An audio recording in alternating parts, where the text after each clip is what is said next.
mean? What's the difference between bisexual and berrisexual? And are berrisexuals attracted to berries? Well, yes, they're fruity. This is what makes people homophobic. And it's not even because like this dude has sex with dudes. It's the performance. It's that. Berrisexuality describes someone mainly attracted to feminine or androgynous people, with the occasional attraction to masculine people. I feel like we're getting bullied. Like we're getting bullied into accepting certain things with their community, and that's where like I draw a line. Like I'm cool with a lot of gay people, but when y'all start like getting on social media and like making it seem like everybody's antagonizing y'all and attacking y'all because y'all coming up with stupid words like that, it's like we can have our opinion just how y'all feel. What's wrong with that? I feel that's dumb for you to go make up a berrisexual. No one's ever even heard of that. Volume 2. This is our show. Introspective Insight. Introspective Insight. Peace, love, and all that good stuff. I am King Dev. That's Magic Gretzky. And this is Introspective Insight, the Black Wallstreet Podcast. And we're back with a guest. And Magic will introduce her briefly. But before that, y'all know we got to get into the word of the show and the quote of the show. The word of the show is Maverick. Maverick means or refers to a person who refuses to follow the customs or rules of a group. And then the quote of the show is from the GOAT himself, Michael Jackson. I'm a Black American. I'm proud of my race. I'm proud of who I am. And I have a lot of pride and dignity. Actually, our guest inspired that quote because when I read the form that she bypassed the first time, she talked about culture and identity is not with this new generation. So I was like, let me find something to kind of go to that. But you know, I'm glad you ended up like doubling back and doing the form, and you gave me some pointers on how to not get that to be the bypass now. Magic, what up? Hey, what's going on, guys? Oh my goodness. What's going on? You're silly. Good quote. Good quote. That What was you a good got? quote.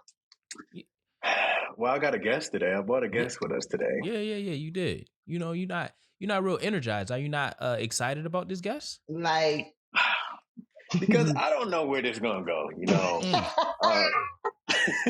I don't know how this is gonna go. I don't know where this is gonna go. But the guest I brought today is one of the first female friends I've had. This is my childhood friend. This is one of my sisters because we grew up as family on one street for years. Her siblings is my siblings is her siblings. We have another set of family that we also treat each other like siblings. Except Sade is our Jamaican siblings. You know, this is Sade. She's our Jamaican sibling. Sade is now growing up. I said Sade. I was the only one allowed to say Sade. Her name is not Sade, it's Sade. But I got older, you know, like, you know what, let me say this girl name right. You know, where'd you get the R from? My mom is my mom is Geechee. So I say a lot of words the wrong way, you know. But Sade is very energetic, funny, goofy. She's the only one out of everybody that wasn't athletic. Hold on. Whoa. Called her straight. Why she called her straight? I was a cheerleader. She was a cheerleader. Cheerleading is a sport. Whatever. What do you do? Thank you. They left us my 10th grade, 11th grade year. She went to Atlanta. She spent a lot of time in Atlanta. And then, she came back. Then she said, Rochester not for me, and left again. And now she's back. And she has her daughter, PJ. She watching her grow from a child to now has been one of the greatest experiences I have. I have plenty of sisters that I didn't grow up with, that's on my father's side, but she is literally the first sister I've seen grow up. I like to say I am the oldest brother, even though we are a month apart. And respect me as the oldest, Give me that oldest brother respect. Even though I'm still young, she like to call me old. I'm not old. But yes, it's been a pleasure to watch her grow. It's a pleasure when she comes to ask me advice. It's a pleasure to know her. It's a pleasure to have her as a friend, have her as a sister. It's a pleasure to even know about her culture, because that's one thing she's going to do is represent her culture. And I appreciate Sade for everything she do, and will be doing in the future. I can't wait to see what she does in the future. And one thing, if I haven't said this in a long time, I'll say it now, that I love Sade from the bottom of my heart. But everybody, This is Sade. Hey, guys. Like I said, I don't know where this is going to go, because she's a goofball. That was real sentimental. I like that. I get the best intros, and I had to keep it up. Yeah, Dev, he's literally the only person who can call me Sade. He knows my name, but he's the only person. So you guys don't call me that.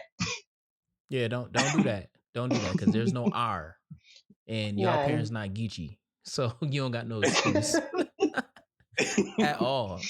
But yeah, you said Sade, and I'm like, where's the R? Where'd you get it? If you see that name, a lot of people say Sade instead of Sade. And nobody was correcting you, or you just didn't care? You just kept on saying it. He got corrected. You think he cared? He didn't care at all. Her name is not Sade, it's Sade. Oh, okay. Well, Sade. Yeah. Swear to God. Right. You're funny. But I appreciate that. That was really sweet to say. I love you to death. We literally been friends for like 20-something years. And I don't think we ever going to stop being friends. No, we never had an argument. We never we never not talked for a reason or nothing. It's literally this has just been one of my friends, one of my childhood, one of my sisters. So yeah, this is Sade. And Dev, when your cousin came on, I was asking a lot of questions about you and your life. Sade's seen me do a lot of things, a lot of crazy things. She's been there, since I was like 6'5", 6'7", I don't know. Somewhere in between there. Yeah. So any questions you wanted to ask, this is one of the people you could ask about good old Magic. I would tell you the truth. I think the biggest question that people listening probably will want to know is, what's the craziest thing you see Magic do? What's the craziest Magic is real. thing? Yeah, he real cool, calm, and collected on the show. We only see we get a rant here and there, but I think the people want to know, what's one of the craziest things that you want to share that you've seen Magic do. He's done a lot of crazy, but not even crazy. They're all funny things to me. All right, what's your favorite? Can I bring up that fight? I guess so. If you guys didn't know, Magic did martial arts. So we done that for a long time. And we would hang out with the kids around the corner and stuff all the time. Until like one of our friends got into it, and he wasn't like a fighter or anything. So this one took it upon himself. I would never forget that day being in that parking lot of the church. He beat that boy up so bad. And it was like, he's such a happy, nice person. So to see him mad like that, it's like, you really had to do something to him. I think that's the craziest memory that I have. And the dog out the window every day. Crazy. What was that last part? his little puppy.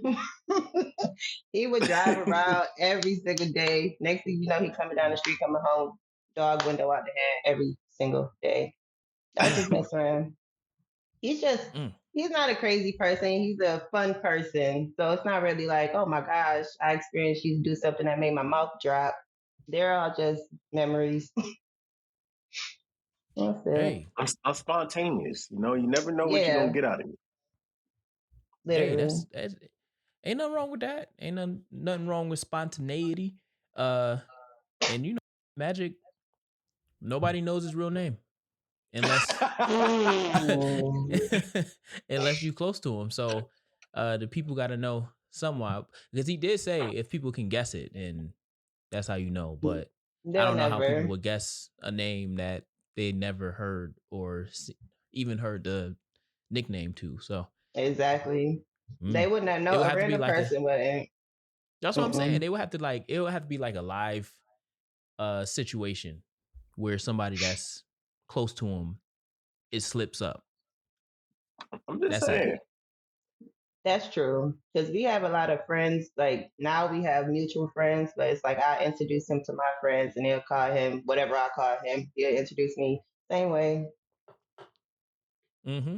But I have to introduce her in the right way. I can't say Sade. I have to say Sade. Yeah, because then people are going to think that that's her name, but it's no R. So the apostrophe in her name is an R to me. Me too. Okay. That's a silent R. Copy. Copy. Okay, so Jamaican. You said this is your Jamaican sister. This is my Jamaican sister. Yes. Yeah. Tell us more. Why is that important to note in you introducing her? Because one of my favorite dishes is curry chicken or jerk chicken. Mm-hmm. One of the first time I heard another language is her family, Patois. I didn't know what the hell they were saying. I'm like, what the fuck is they? What is that? Her mom had one of the strongest accents I ever heard. So when you talk to her, she's talking like normal. You talk to the other sibling normal, and then you talk to the parent. It's a whole different world. Then her cousin, rest in peace, Fuzzy, came and he had, I don't know what the fuck he's talking about. All I know is he likes soccer. That's all I know. He loves soccer. We playing basketball in the street. He want to play soccer. We don't play soccer. He definitely brought soccer to the street, and it's like, bro, we is not playing soccer over here. We're not playing soccer. So she introduced me to a whole different world, but I didn't realize it was a whole different world until you get a little bit older and understand, oh, they're from a whole different culture. And this is why they live the way they live. One thing I do, and I tell her this often, is that they're very family oriented. So they stay like this. Like, and my family is more of a broken family. You know, since my grandmother passed away, everybody went in their own little different ways. That's a fact. Their family come even stronger when during hard times. And that's something that I admire and want in my life. So that's another thing that I look and see, and why I bring up that she's Jamaican and her Jamaican culture. So, Sade, when you did the forum, you talked about culture and identity. And a couple shows back, 2 shows back in terms of the numbers. No, last show in terms of the numbers. 151, we talked about like who's doing the cookout now, who's on the grill. Because growing up, there was always somebody on the grill in the summertime, and now it's like who's on the grill. We don't just smell random barbecue when we in the street. So how do you connect, or how do you keep the customs and traditions of the family going? Especially since you got a little one too. How are you going about keeping somebody on the grill? I mean, I'm well, like he said, our family, we were super, super close. So if we took the responsibility off my parents, like, yeah, we'll still go to their house, all meet up there and stuff down south. But Now it's more so us, like, we starting to plan stuff. So we'll travel to each other. I have 3 brothers here, one in Brooklyn, and my sister is in Georgia. Like my brother, for example, last year he threw Thanksgiving at his house. So we all traveled to Rochester. We just keep it going. We took responsibility. And I don't think a lot of families do that no more as the adults. Nobody wants to be on the grill. Everybody want to go to a family member house. But my parents just raised us like that. Like they raised us to make sure y'all can take care of us when we get old. So we got to keep it going. I want everybody else to do that too. But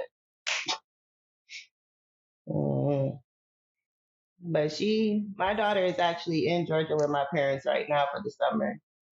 So that's really a blessing. Oh, that's lit.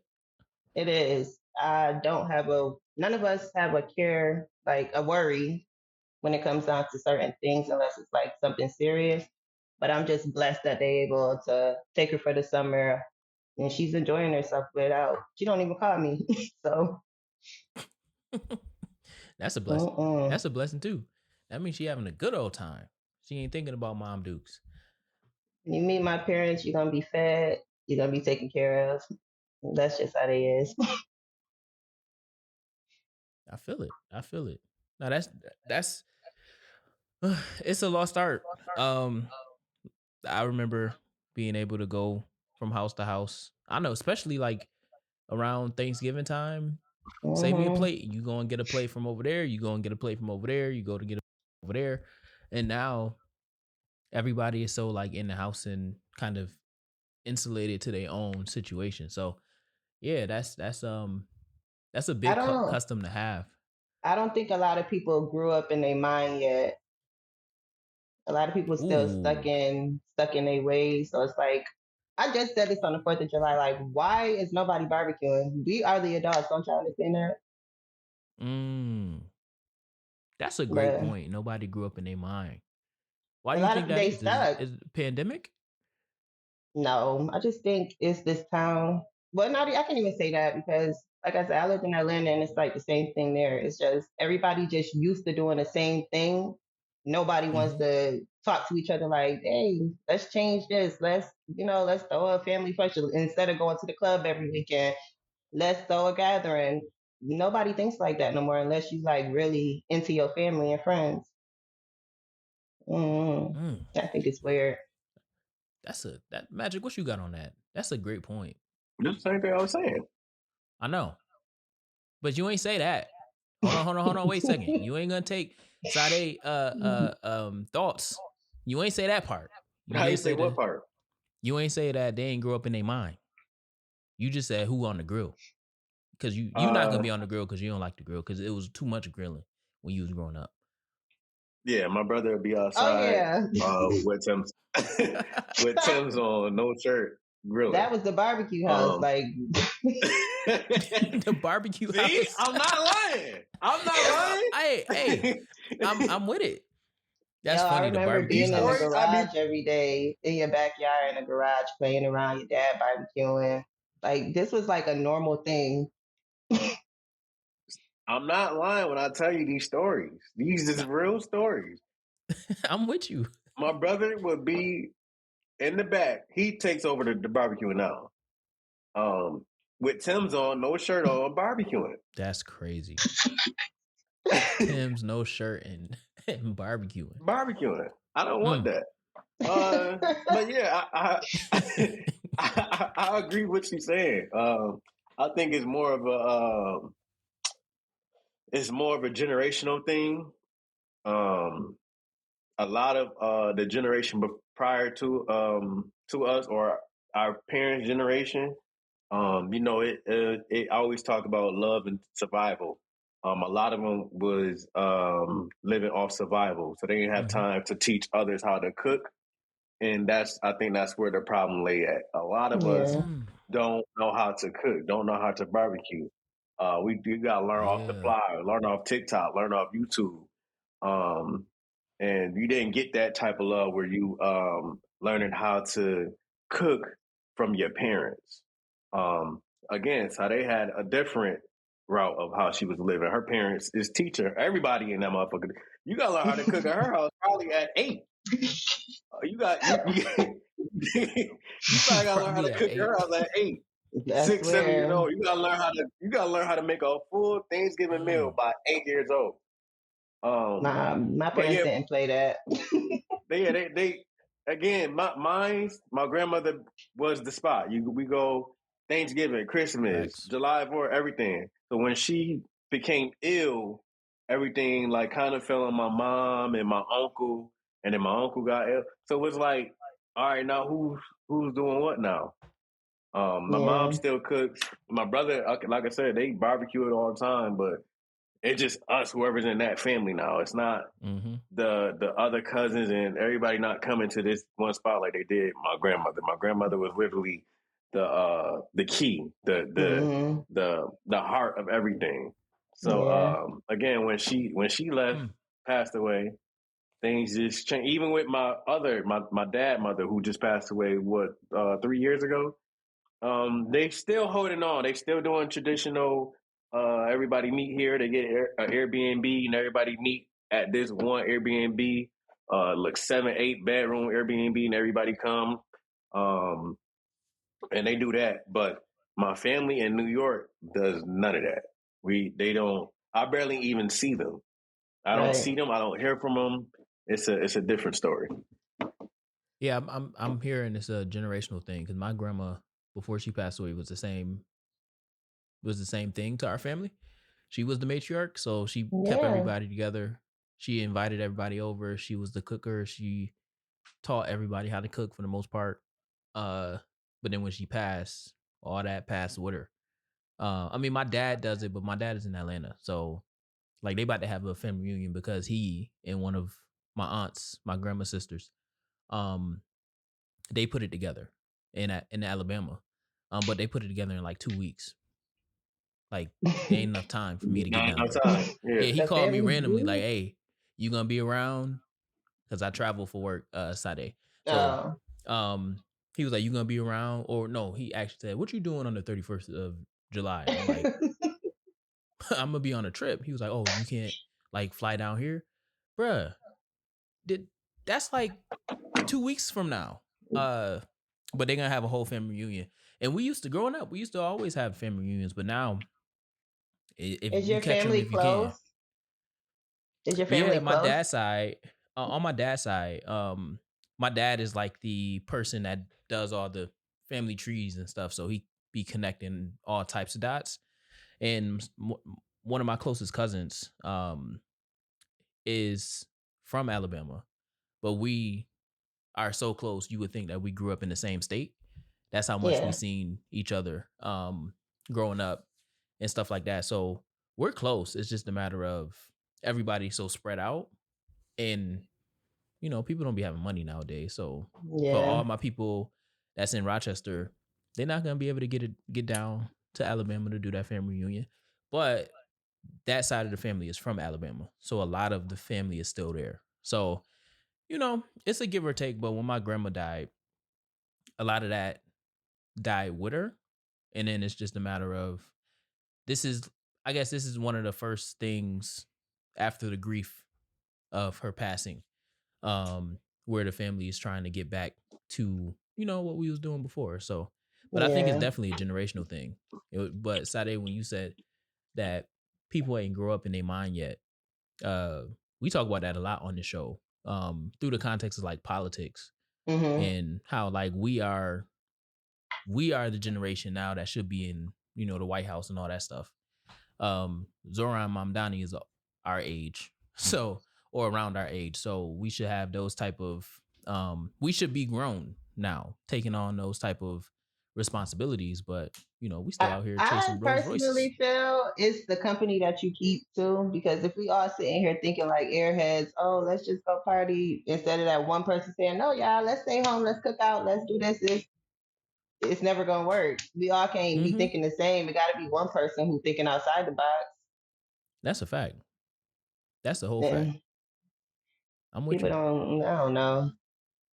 Say to myself, I never been to a family reunion, so I don't know how that works. I don't know what that is. Oh, it'd be lit. Oh, yeah. You got all the old heads racing. Everybody got the coordinated shirts Never on. had one. The closest family reunion I've been to was Johnson Family Vacation. Other than that, I've never seen What? Ain't that the movie? Like, you're a clown, bro. That's the closest family reunion I've been to. But Sade, I do have a question. Yeah, I see you lived in right New York.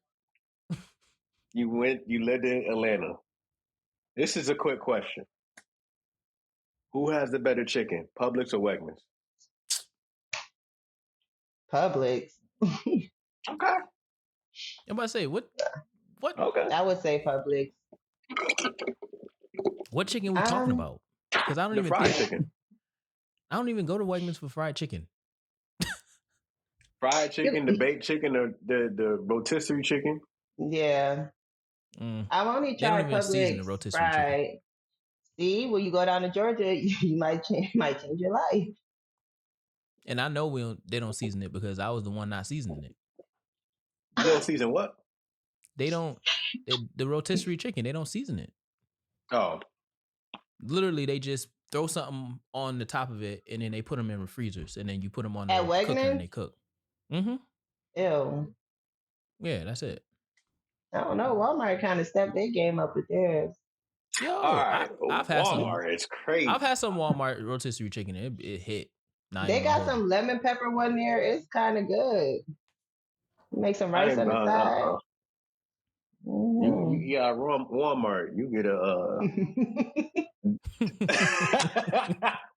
Never mind. Never mind. What Walmart did you do? Nothing. Never mind. We can't eat nothing nowadays, anyways. So. Okay. So which one do you prefer? When you thinking about living, because you live in Atlanta and you live in Rochester, which one do you prefer when you're thinking about raising a family? Atlanta for sure. If they will update like financial stages down there, that's the most beautiful place that I've ever been to. Like, it's such a relaxing place. It's just not financially good unless you like going down there with a career or you have something that you already got. It's just, you got to really brick by brick down there. So up here it's just fast, easy money. But again, I stay to myself, so I don't really have to worry about like stressing myself out or anything up here, or the drama and nonsense they got going on. My daughter, I don't worry about her going to school or playing outside. I don't worry about stuff like that. But I will definitely be living there for the rest of my life whenever I decide to go back. I feel you. That's real. Magic, you got something? Because I seen you writing.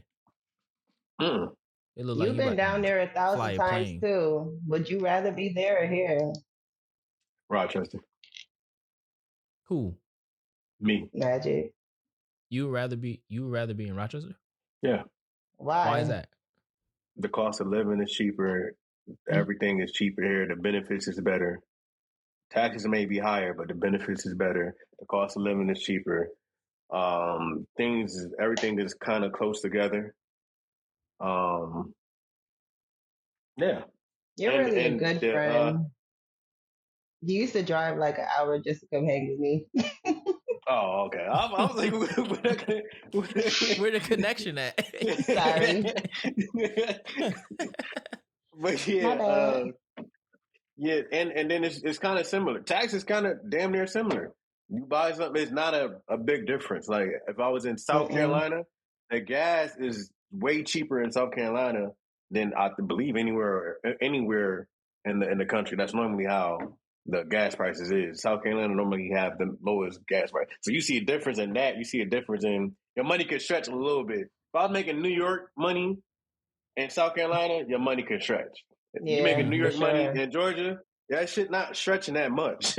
It's still like, it's still, only thing is, I mean, you get bigger houses, more land, but you got to deal with traffic. The health benefits is trash there. Hospitals is like, I'd just rather just pay for the taxes here. Yeah, I'd rather pay for the taxes and get all the benefits I get out of New York Damn, I sound like Rakai, I don't know. Then Spit it out. Then it be slow down. Georgia. Then it be in Georgia. But cause in my head I was going to what Sade was saying. Yeah, so Sade lived in an hour away. Because again, in Georgia, everything is 45 to an hour away. Yep. And yeah, if you're not in the city. And don't let it be traffic. Mm-hmm. And I can't say I liked it, the area that she her family stayed in, because they still there. Her family stayed in. It's not, but they starting to build over there. That's the thing. Yeah, there is a lot. Yeah. So it's going to be crowded pretty soon. Give it a couple years, but it was a nice area. North or south, Atlanta? South. Okay. Yeah. Amazon taking over south. My dad is in Fairburn, and when I left in 2016, it was still underdeveloped in terms of like it was just a lot of trees and stuff. Went down there. A couple years later, you got about 5 Amazon factories, all types of different distribution, cutting down trees, trying to build new subdivisions. Like they be developing down in Georgia. They are building these apartments and stuff everywhere, and I'm kind of happy about it. They building houses in 2 days. It's gonna get blown right away. It's what's gonna happen. Yeah, just because it's new don't mean it's gonna last. Now, Dev, what else she wrote on that on the forums? What else she got on these forums? That's it. Mental health. That's it. Yeah, mental health is not talked about enough. It's not. And I was waiting for this conversation because I was just talking to these little girls Friday. It had to been like 9, 10, and 11 or something like that. And you know, these kids now live for TikTok. So they out there just twirling and doing all this other stuff. And I'm like, it's late. Where y'all parents at? Like, thank God that I was out there as a woman, because it be grown men going up there too. And y'all doing all that stuff on camera. It really is like, it's not enough people advocating for these kids. It's not. And I don't like it one bit, especially because I'm raising a girl. This world we're living in now is horrible. What do you think is a solution? I feel like if they had somebody they can look up to, you know, like Big Sister, Big Brother roles, how they used to do them programs, I feel like that'll change a lot of things versus us just telling them something today that they're going to leave their mind tomorrow. Like, sometimes you got to take them under your wing and, like, show them what life really is at a young age. Tell them about their stuff. I told them, like, y'all way too beautiful to be out here doing what y'all doing. Like, y'all too young. But it's more so for the guys, for the boys. These young boys, I don't know what planet they came from, but they need to be tamed. I don't know. What was something? Let's talk to your inner child. What was something you would teach yourself? Let's not. Oh, it's kind of your inner child. What was something you would teach yourself as a child that you learned when you got older? That you would tell those girls. Everybody's not your friend. Everybody's not your friend. That's a fact. I had to learn that the hard way, and you know how I learned that the hard way. I was out of control growing up, but I feel like it only happened until I got to my teenage years, hanging around the wrong people, getting influenced by the wrong things, and I would guide myself completely different now. But that's what I'm doing with my kid, making sure she don't even think about it. And what made you think that everybody is your friend to begin with? Just being too nice and friendly, thinking, oh, someone nice to me, we're friends. No, absolutely not. I don't know. What opened my eyes for that? I was still a teenager when my eyes got open. I think it was that downtown situation. That's when I had to really tell myself, okay, you're getting a little too older now. Look at your surroundings. Yeah. And it made me grow closer to my family too. Like if you ever met my family, you would be like, wow. I'm the youngest out of 6 of us, so I had a lot of talks, a lot of fights with my brothers, a lot of mom and dad talks, everything. It was just a village thing, you know? that got me to be where I'm at. Yeah. 6, baby.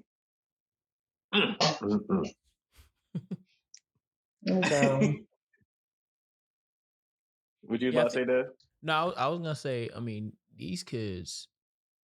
It's. I don't even think it's necessarily too much about them having like a big brother, big sister thing, because there's a lot of them out there. I think going back to nobody wants to grow up.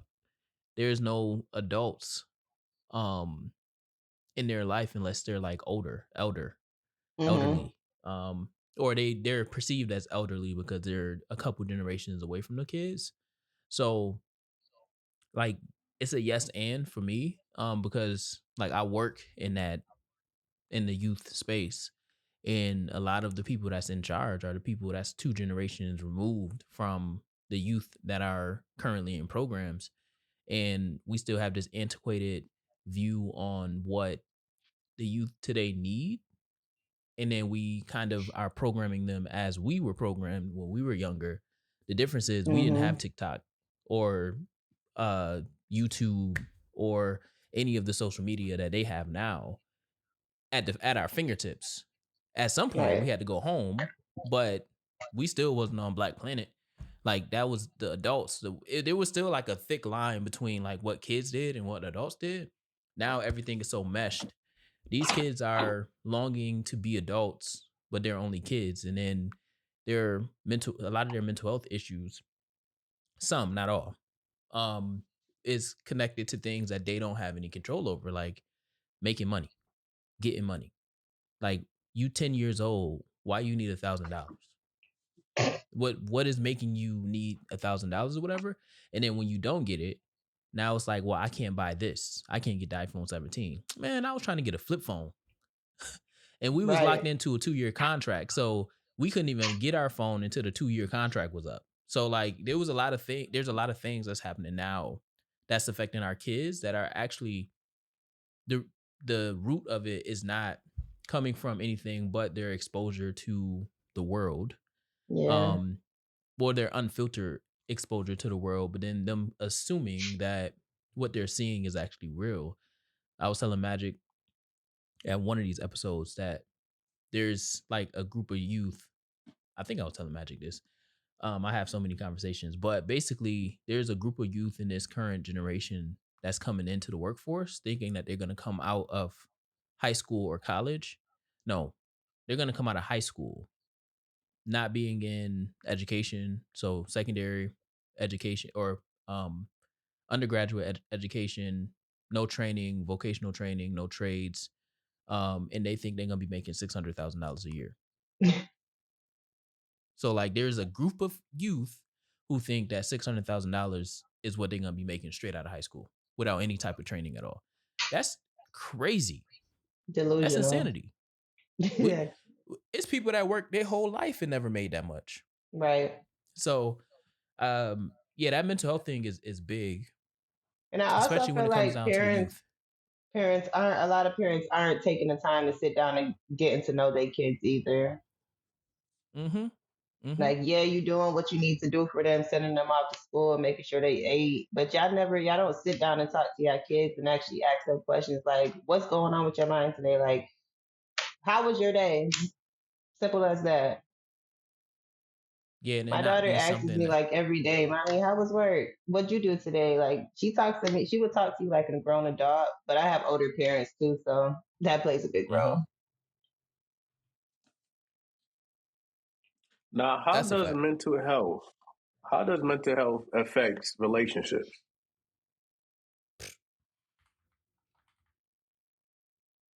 I guess that goes back into checking up on people. People wait until the last minute to want to check up on you when you already done lost your freaking mind. And it's like, I just showed you all the signs. Like, if I'm out here doing this and I'm doing that, or if I'm not speaking at all, nothing in your right mind would make you want to question, like, well, what's going on with Sade? What's wrong with her? Somebody check on her. My mom put an SOS out on me the other day because my phone was dead. So you think that your friends had the responsibility to be checking on you? it's not a responsibility thing. That's just like how me and you talk so much. If you don't see me on social media, you don't see me. I guess it breaks it down to certain people in your life. We have a close relationship. Like I wouldn't expect for Deb to just randomly check on me. But you, on the other hand, if you don't see me active, no type of way, you haven't talked to me, you're not just gonna question like, okay, something don't sound right or something don't seem right. I do hold certain friends to a higher standard with that type of stuff because you've known me my whole life, so you're gonna know something's wrong with me. So there's I was just gonna say, and it's nothing wrong with just saying, hey, I'm just checking in. Mm-hmm. That's it. That's simple. So is there levels to friendships? Heck yeah. Mm-hmm. What's the levels? Y'all both saying yeah. What's the levels? You I think. Go ahead. Go ahead. No, go ahead.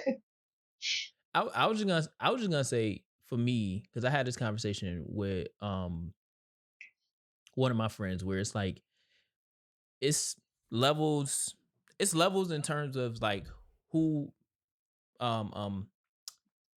time, so how long you've known people, and then from there you can really gauge like what am I expecting from them, and it may be different because I know you all my life, so there's certain things that we do that we've just always done, but then as you get older and you become more of an adult, you have those high maintenance friends and those low maintenance friends, to where you got some friends that you can talk to every once in a while, and it's like, you know, when y'all link up, it's like nothing happened. But then you got those high maintenance friends where if you are truly their friend, then you have to kind of meet them in the middle somewhere. Um, and that might come differently. Like high maintenance is different depending on who that person is and what their maintenance is, as they also define what friendship is to them. I talk about it all the time because, like, at least with men, we don't have to talk all the time and we still like cool, right? Mm-hmm. But when you're friends with women and women friends with each other, that's a whole different ball game. They celebrate life together. They talk about everything together, all types of different things. It's always maintenance for them, and it's Yeah. not necessarily always high. But I won't do a broad stroke of the brush for that. But for even with women, they know the ones that they can party with. They know the ones that they can go and talk to. They know the ones that they can just do something chill with.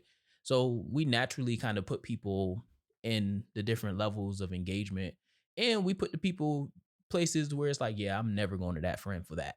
That's not what we do in that Mm-hmm. friendship, and they probably do the same thing. So I won't say it's like level 1, 3, 5, but that's how you get to be the best friend, and that's how you get to be the best man, the best woman, and all that stuff for me. So that's how I normally think of it.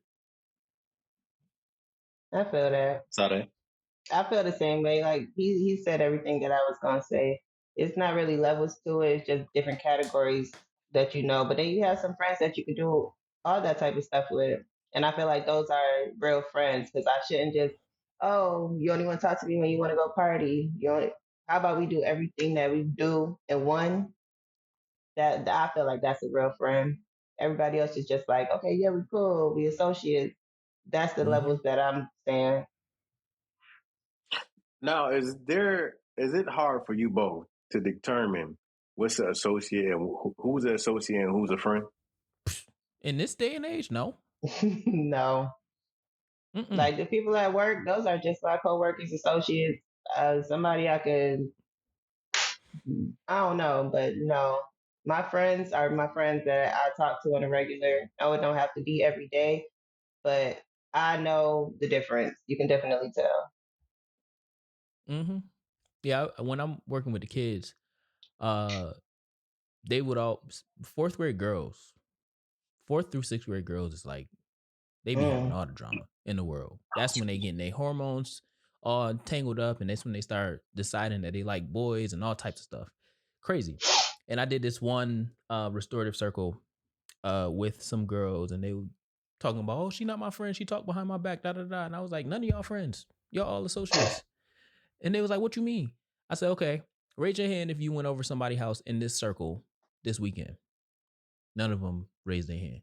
I said, okay, Raise your hand if you talk to any of these girls on the phone every day. None of them raise their hand. I say, exactly. So I need y'all to understand that when y'all are here in the school, y'all are friends. But until y'all go and y'all meet each other's parents and y'all go to each other's house and y'all on the phone all the time and this, that, and the third, y'all just associates. So don't come to me trying to get me to fix y'all friendships or associateships when y'all not even putting the work in. Because Right. at the end of the day, y'all gonna always fight with your friends or whatever because y'all people and y'all growing. But I always made it my business to give them the ability to identify who's just the people that I'll come to school and I associate with, and then who's the people that I'm actually friends with. And even with my 6th grade girls, I did the same thing. And it was only 2 that literally they spent a lot of time together outside of school. And I was like, see, they're real friends because they actually know of each other's families and all that stuff. But everybody else, y'all just associates. So don't, part of that is we teach our kids to see everybody as a friend if they know your name and they like to socialize with you or talk with you. But we don't really teach them the opposite. We don't teach them that like you can associate with people and they don't have to be your friends. Y'all can just be cordial. So Yeah. that's why for me, I know how to separate an associate from a friend because I'm not going to an associate and asking them for things. Shoot, I'm barely talking to them. Is it hard, Sade? Is it hard for a male and a female to retain or obtain friendship, platonic No, friendship? I think society makes it hard. Mm-hmm. Nobody, you can't just have. I have a lot of guy friends. You know that, like, and we all been friends for years, and I don't find it strange at all. But somebody would see us on the outside and be like, "Oh no, they had to have messed around. They mess around or something." Why? I tell him more stuff than I tell a female. Mm-hmm. Dev, what about you, Dev? Oh no, I fully am in line with friends, platonic friends of the opposite sex. It I think society, like Sade said, it people put their insecurities onto other people, and just because you like or secretly liked your friend for the longest and you was never chosen by that Right. person, like that don't got nothing to do with me. And everything don't have to be about sex. Like you can be friends with somebody and not see them in a sexual light. Um, and I think culturally we have just hypersexualized everything. So having a friend of an opposite sex and it not being a attraction there ever, people think that that's not possible. But Normal. I think yeah, or normal. And I think people just need to, get a hold of themselves, get a grip, and have a better relationship with they self because that's a self problem. That's not Hmm. nobody else. That's a big Sade, insecurity. we Hmm? had a whole podcast last week, right? And it was a good conversation. You Mm-hmm. know, Okay. the question I'm going to ask you is something we touched on years ago. Don't go into details. Just give the thought on the actual question because Not the this is disclaimer. online. Yeah, this is online. Don't say your personal business or things of that nature. But and you can take your time and think about this. You know, are men more prone to be gay than women? Hmm. And why? Why do you think so? Mm. I no, I don't think that. No, I think it's an equal thing, honestly. Mm-hmm. And it could be different reasons why. But well, no, I would say women are actually just because of the stories that I've heard before. But then I can't say that because I have gay friends too, so I've heard stories from It's them okay. too. You could take your time and think about it, because now you're going back and forth. Yeah, I don't know. Which we've all done. That's a tough one. Now, I said it. I don't have the statistics, but it might be possible, because the reason why I asked is because of the hyposexual of everything, and how men don't know how to control themselves when it comes to them being aroused or being horny, and it's some men that go out and try to do anything with anybody, and if they can't get that, they gotta get that urge, like they gotta get it off. That's And so scary. Women are more can hold it and whatever. Man, it just I gotta get it off. So that was a Whoa. That is that true. Sounds crazy. To an extent. Yeah, that sounds crazy. To an extent. I'm not saying yeah. I was also saying that society has taught us that women can get it off in whatever way, and that's socially acceptable. But for men, if they get it off in the same light in any way possible, then they can only be gay. Like, they can't be nothing else. You can't go gay and then come back to being straight. Because society said that you gay, and men don't do men. Pun intended. Like that's it.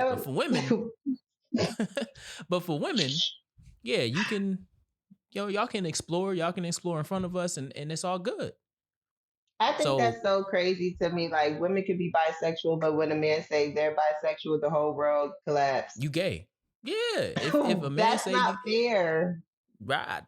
That's how our conversation ended last week. Cause I'm like, I get it.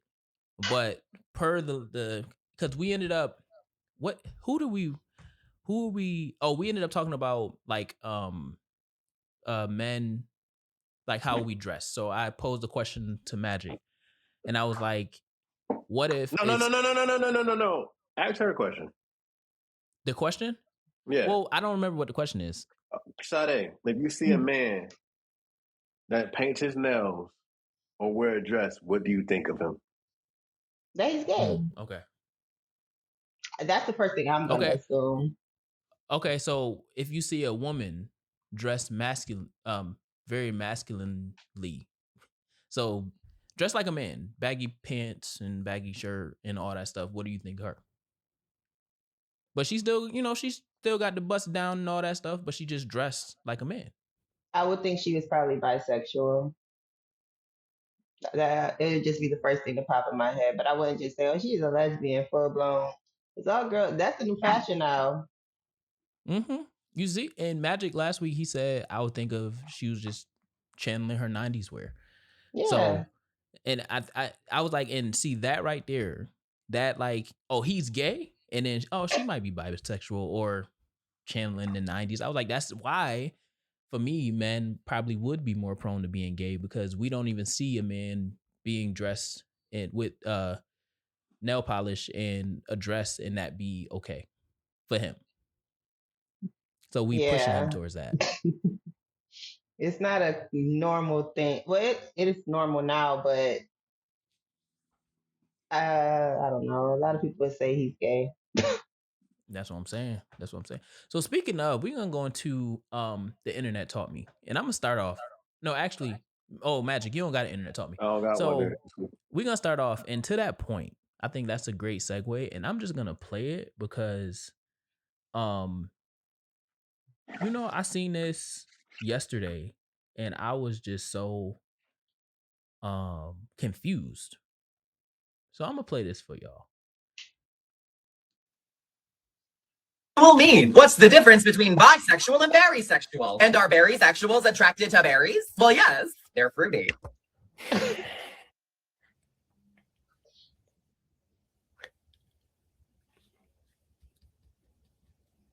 This is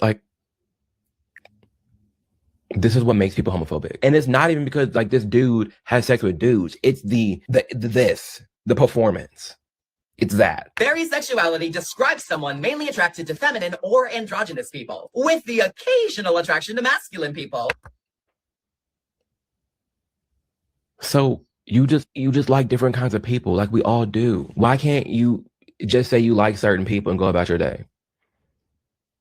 The Berrisexual. But isn't that just being bisexual? That's not very open-minded. Bisexuals experience attraction to more than one or all genders. Berrisexuality is a micro-label under the bi umbrella, highlighting the gender imbalance in attraction, which skews towards femininity. And if you haven't heard of it, don't worry. It's a new label. The pride flag was created in 2023 by Tumblr user Gender Starbucks. That's good. It's good. And because the creator hasn't posted an official color guide, most people interpret it like this. The blues represent attraction to masculinity. The white stripe represents fluidity. And the purples represent femininity, evoking the ripening of grapes on the vine. So yes, Berrisexual is a very specific micro-label, but it was created because someone didn't feel represented. And sexuality is one of the most nuanced things on the planet, right behind PEMDAS. I still don't get it. I love you, my... A hot mess. I have no thoughts. Sade, go ahead. I don't even want to get into details about their community, but I feel like that was just ridiculous. Y'all are making up words and forcing people to respect it. What is... I don't know. I think that if you are gay, you are gay. So be it. I agree. I don't know. I'm still confused. I watched that twice. That's my second time. And one, oh boy, too animated for me. Like all that, all this. He got the berry. He doing all that, bro. You don't need to do all that. Just explain it. Because I'm in the youth workspace, I've engaged in a lot of trainings that kind of train you on how to identify, not how to identify, but how to be more accepting and all that stuff. In Rochester, there was an out alliance before the pandemic. Once the pandemic hit, I think they had to dissolve or whatever. And I've always been confused on the amount of mental gymnastics that they have to jump through to identify themselves, all the way down to like sexual orientation, sexual preference, sexual identity, like all these different things. And it's like you can be born a man, but you identify as a woman, but you like women, so you're a lesbian. But it's a whole bunch of just it for me. It's a lot of mental gymnastics to say I just like people. Yeah, I like who I like, and the pansexual. Yeah, you just learned that yesterday. Last week, Magic, right? We talked about that. A pansexual? Yeah. No, I know what a pansexual is. Oh, I was about to say I learned that from Wayne Brady. Oh yeah, he is the first person that, well, one of the people to say he's a pansexual. Yeah, I don't know. I don't got no beef with the community, but I just feel like we gotta stop with stuff like this. Like it ain't no such thing as a berrisexual, and I'm gonna say that we can keep the LGBTQ plus. Just put that under plus and leave it alone. Y'all doing too much. I feel like we're getting bullied. Like we're getting bullied into accepting certain things with their community, and that's where like I draw a line. Like I'm cool with a lot of gay people, but when y'all start like getting on social media and like making it seem like everybody's antagonizing y'all and attacking y'all because y'all coming up with stupid words like that, it's like we can have our opinion just how y'all feel. What's wrong with that? I feel that's dumb for you to go make up a berrisexual. No one's ever even heard of that. And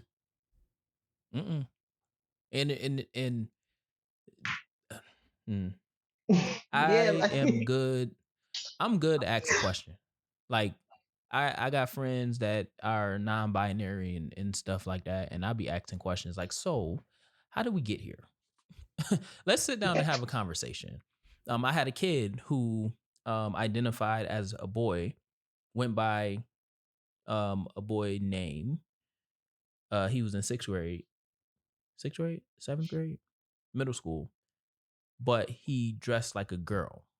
Born a girl, identifies he, him, and name, boy name, but dressed like a girl, dates boys, all that stuff. So I would ask my youth director at the time, who was a gay man, I would sit down and be like, so is this how the community is?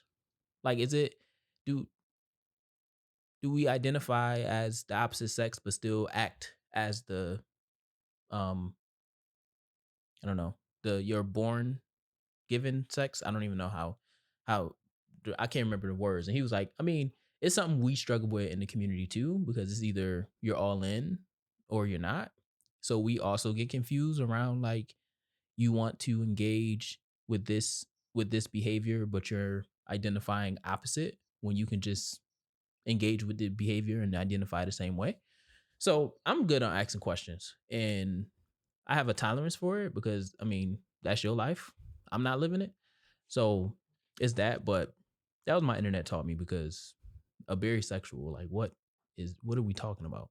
And who vets this stuff? Like, is this based off of research, or is this some random person saying we're going to create Berrisexuals because I'm attracted to multiple people, I guess? Not masculine people, but masculine. I don't know. It's too confusing for me. Leave them motherfuckers alone. Whatever word they want to bring up, whatever flag they want to create, let them. But it has to go both ways, though. It has to go both ways, because I witnessed a lot of gay people like forcing themselves on straight people, and it's like, y'all so quick to play victim if that person retaliates, and it's like, y'all stay in y'all lane and let the straight stay in their lane. Don't come bothering them, and everybody would be okay. But they probably feel like they've been getting bothered for years, so now it's their time. What? But anyway, leave them folks alone. I don't speak on them. We had that little conversation last week. I don't speak on them. I don't got nothing to say about them. First of all, I don't understand. I'm not speaking on something I don't understand. Right. I don't get it. It ain't meant for us to get. It ain't meant for, if you a car today, you a car today. I'll call you a Toyota Camry, if that's what you identify as. I got a line that I got to draw. I don't know. I got a line I got to draw. It's too much. Your mind be spinning, head spinning. I don't know. Yeah, you get caught up in their world. Yeah. Unfortunately, I have to know these things because I serve youth. So, and our youth are the most they soak a lot of this up. So unfortunately, I have to know to be in the know to know how to program around it. So yeah, and that goes back to the mental health thing we was talking about earlier. Like a lot of that is also tied back into their mental health. And imagine Magic. Never mind. Because you be never mind. You don't like when I use you as an example. Please don't. Please don't. I wanted to hear it. Imagine if my kid went to Uncle Magic and was like, I'm a Berrisexual. Come on, man. Yeah. Okay. What are you gonna say? You gotta have a conversation. Yeah, I'm holding myself back for what I want to say. Yeah, that conversation. We gotta stop recording. It gets too deep for that conversation. I don't want to slip up and say the wrong thing. I don't want to offend nobody. I don't get it. I don't want to speak on things I don't get. I don't understand. But I will say, no matter if you change your body, change your appearance, it's always gonna be something in you from your birth that's still gonna be there. I just feel like that is. Mm-hmm. Yeah. Say that one more. Never mind. Don't say it. Never mind. Never mind. Mm-hmm. Mm-hmm. What's the song of the week? What's your song of the week? My song of the week? Yeah, what's your song of the week? My song of the week is coming out of New York City. Okay. I'm assuming it's an underground song. I don't know. Scarlett, Come Outside. I seen I one knew of you were Scarlett. gonna say that. You know I was gonna say that. Once you said New York City, because that's the hottest song that just dropped. Oh, really? I seen Scarlett I think freestyling. And I like her Delivery, cadence. Yeah, I like her delivery. I just feel like it's very aggressive for a reason, and that's the brand, and it's so authentic as well. So, yeah, and I like the video. So, and Magic, I don't think we've shouted out, or a lot of our song of the weeks have acknowledged the woman rapper. Yeah, I had one for today. The women MCs. So I want to make sure I'm showing love. Yeah, I had one for today. Scarlet, come outside. Magic, what you got? Sade, we do song of the week, where you just tell us, you tell the people what's the song that you've been replaying, what's the song that's on your mind, what's that song that you're gonna be listening to this week or was listening to last week. That you heard it and you was like, that you heard, yeah. Let me play this again. Yeah. So what's your song of the week? I've been on that Olivia Dean song all week, Man You Need. I don't know if you heard it before, but I've been playing that. Oh my God. Next week might be different, but this, I got a song for everything. I don't know. But that's my song. Why you on my God? Why you on my God? Because I'm so tired of hearing that song. Oh, okay. No, okay. Day, I come anyway. I don't even know what she looked like. Really? Yeah. Yeah, I don't know what she looked like, but she has a beautiful voice. Yeah, she's a black British brown woman. Skin. Yeah, brown skin. Oh, she's British. Oh wow. Yeah. That's when so she talked, cool. I was like, dang, y'all know how to. Right? Y'all know how to mask y'all. Magic, what's your song of the week, man? Because you still going. My song of the week is Trim featuring Mona Leo. Nobody. Oh Mona wait. Leo's fire. Yeah, she got. I've been playing her Everything Pink out this week too. Yeah. Dang. And then I'm gonna pinka, and then I'm gonna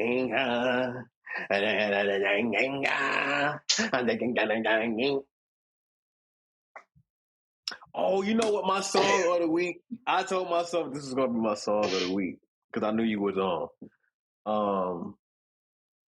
My other song of the week is what's his name?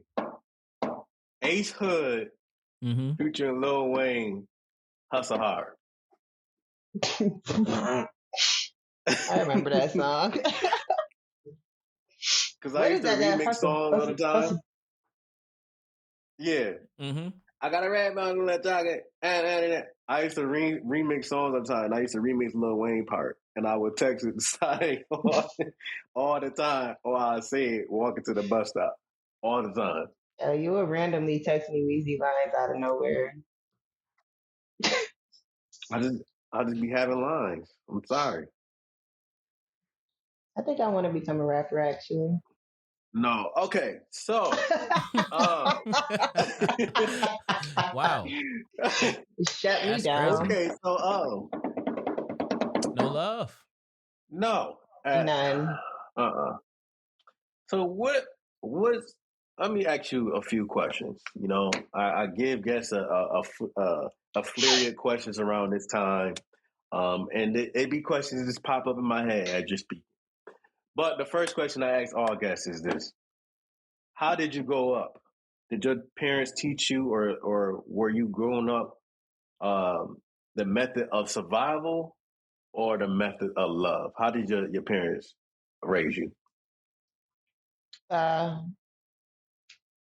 Off love. Me and my mom just had this conversation, actually.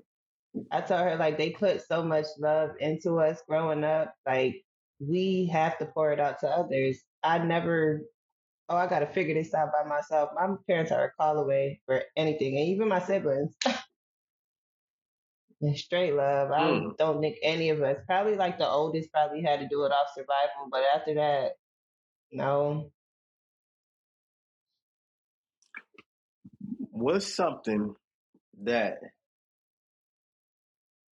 you would tell your inner child now Do you feel like are you making your inner child happy? I feel like I changed my ways to make my inner self happy, but I would tell myself, keep going, push harder. You ain't done yet. Mm. It's so much in the world that I'm still young and turned. I got life left, and I'm still figuring stuff out. I ain't where I want to be. Okay. As a Jamaican, do you think it was pressure for you to know how to dance? I think it's natural. My brother is probably the only one out of us who can't dance. It's just a natural thing. When you grow up listening to it, watching your aunts and uncles dancing around, you pick that up. So you were born with rhythm. I was personally, yeah.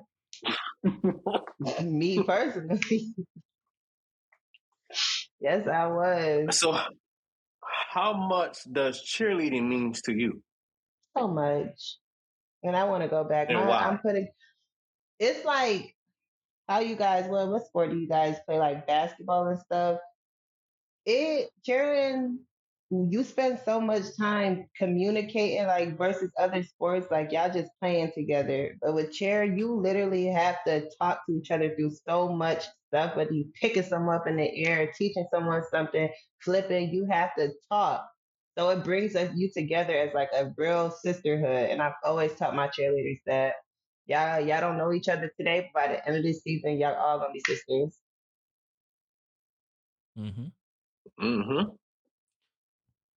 That's real. Okay, we're about to take a little spin. How do you feel about relationships in today's world? Hate them.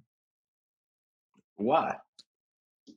Nobody is genuine anymore. It's so rare. Like you got to be with a person for years to even think about getting married. Nowadays, I don't know what's going on, what's in the air, but nobody is like, I don't know anybody who's in a new relationship or anybody who's like taking each other serious. Everything is just like kid games, and I hate it so much.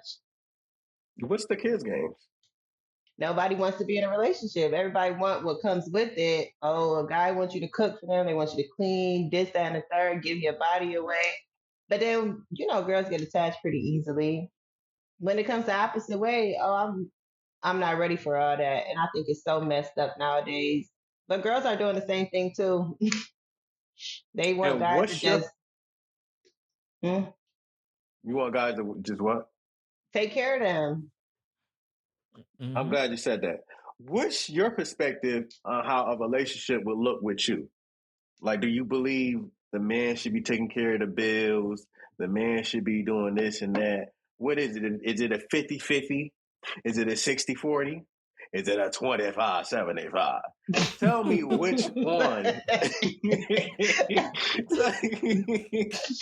Which one?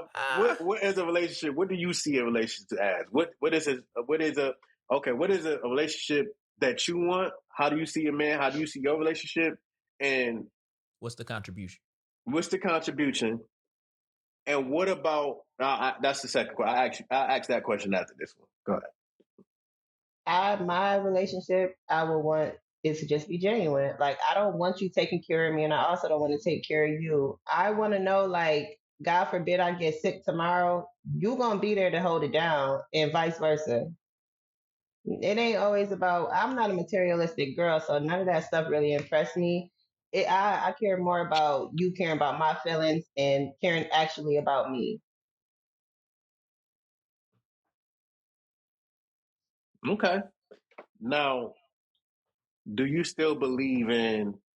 Well, kind of. Do you still believe in traditional relationship contributions?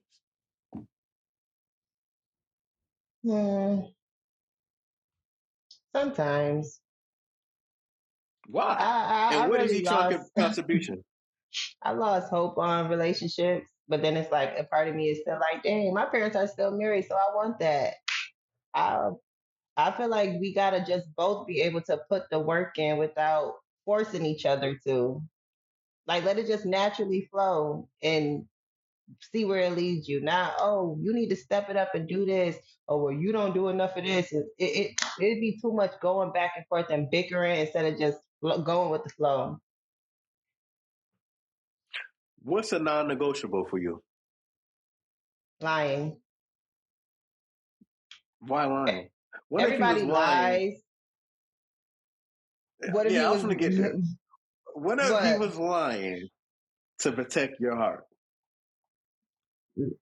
I would rather you hurt me versus lie to me.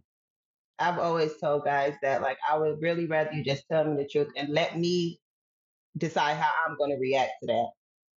I might forgive you quicker if you told me the truth versus you got to cover up a lie with another lie, and it's going to keep going.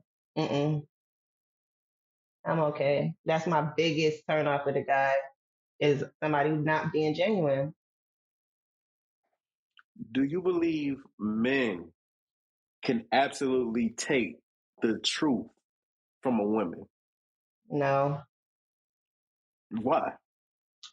Y'all act so tough and big and bad, but a girl tell you the truth about something, I can't speak for all of you guys, but guys get in their feelings way faster and deeper than women, and they will literally drag it out until you can't no more. A girl might cry for a week or a month or so.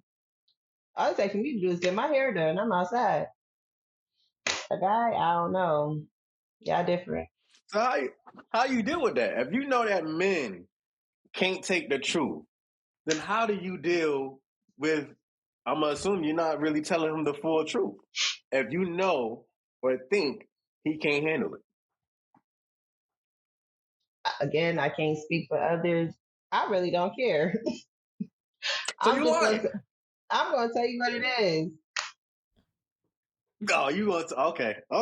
I'm going to tell you what, because if I don't want you lying to me, what am I going to lie to you for? And whether it hurts your feelings or not, I got it off my chest or it's going to be eating me alive. Who cheats more, men or women? Women.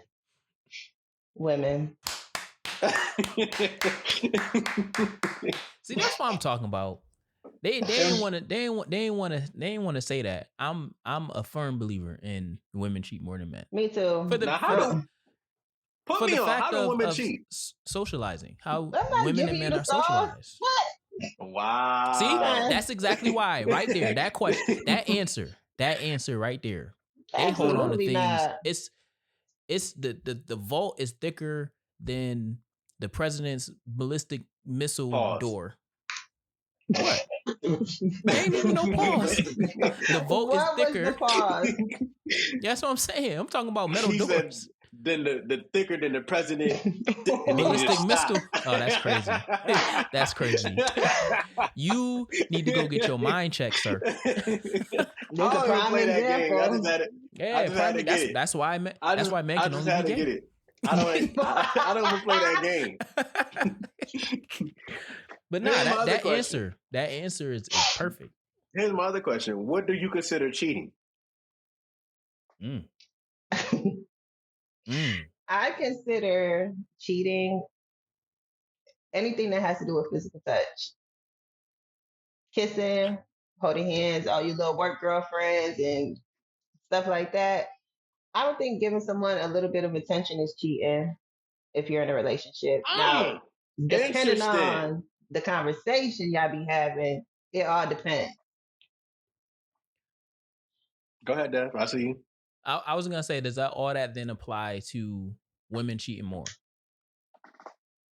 or are you separating that? So I'm separating because that's that. how you. Okay. All right. This is my last question. I'm glad you said that, Dev.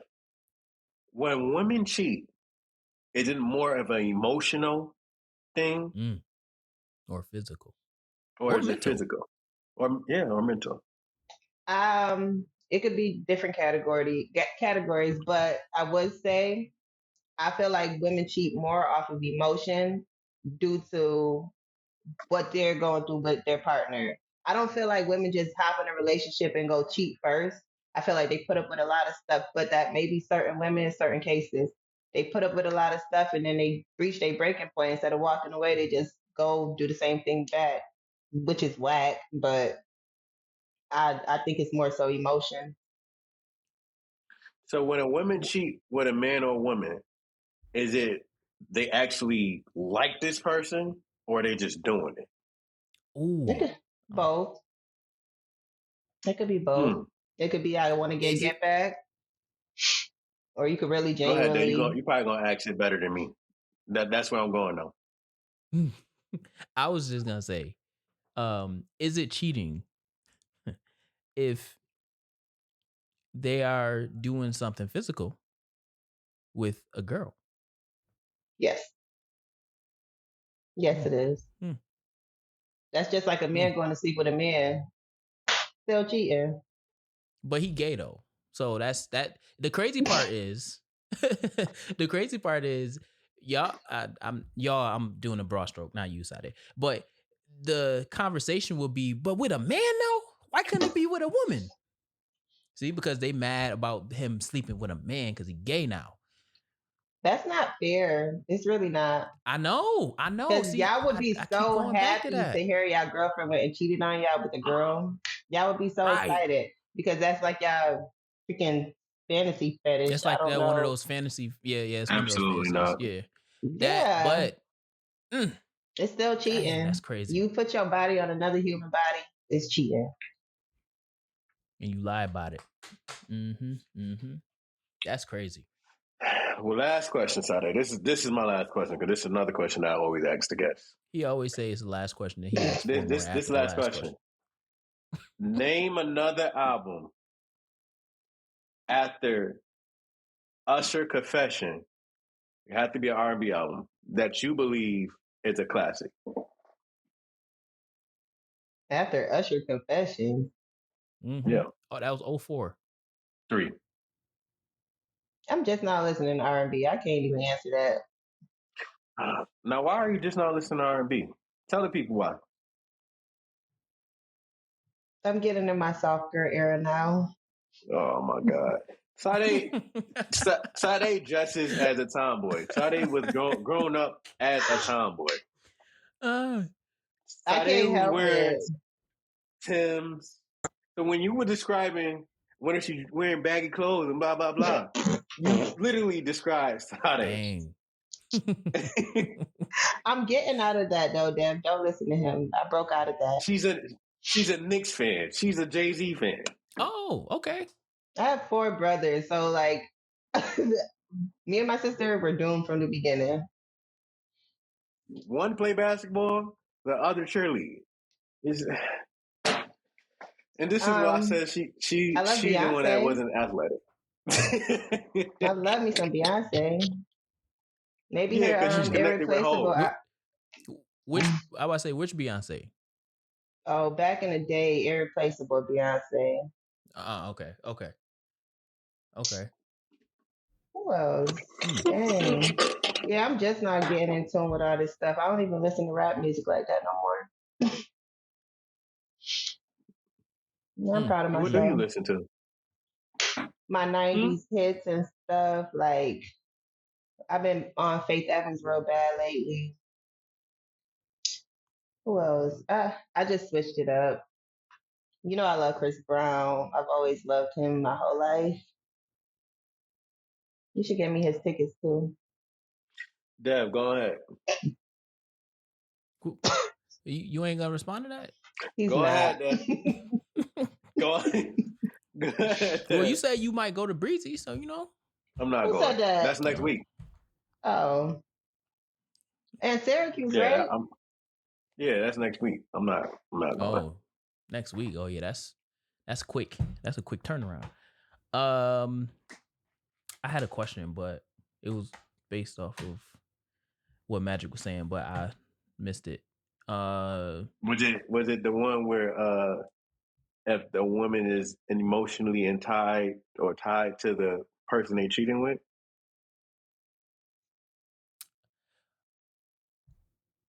No? Yeah, no? No. Maybe? No. Okay. I don't think so. I can't remember. Nah, I'm good. I can't think of what I was about to say. Drawing a blank right now. Yeah. Drawing a blank right now. Everybody getting old but you. That's what I'm saying. But me. Yeah. I'm just saying. Hey, listen. Well, Magic, you got any other burning questions? No, I don't got no more questions. She answered the very last question. Sade, you got any questions? No, I don't have any questions. Did you enjoy yourself on I did. the introspective? Okay.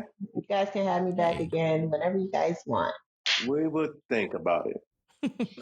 You gonna hear some words. I got some words for you later.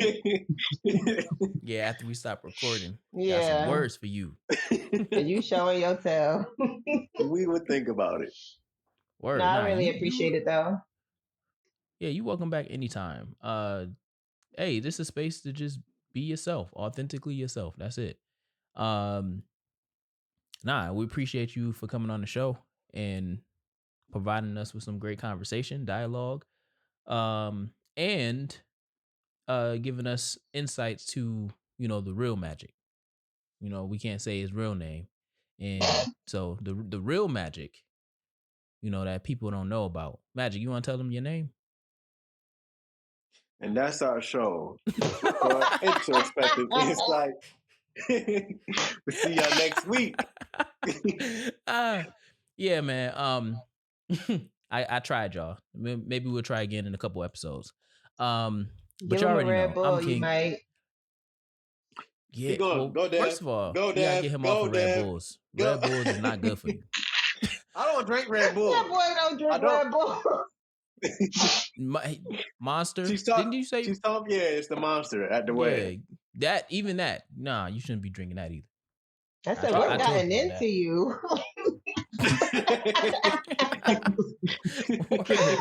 Yeah, he was telling me the stories. Well, you already know. I'm King Dev. That's Magic Gretzky. We had Sade on the show today. Bring another set of ears for next week. Sade on the show. Bring another set of ears for next week's show, because this is Introspective Insight, the Black Wallstreet Podcast, and we out. See you soon. Yeah. Come back next week. Yeah. Introspective Insight. Introspective Insight.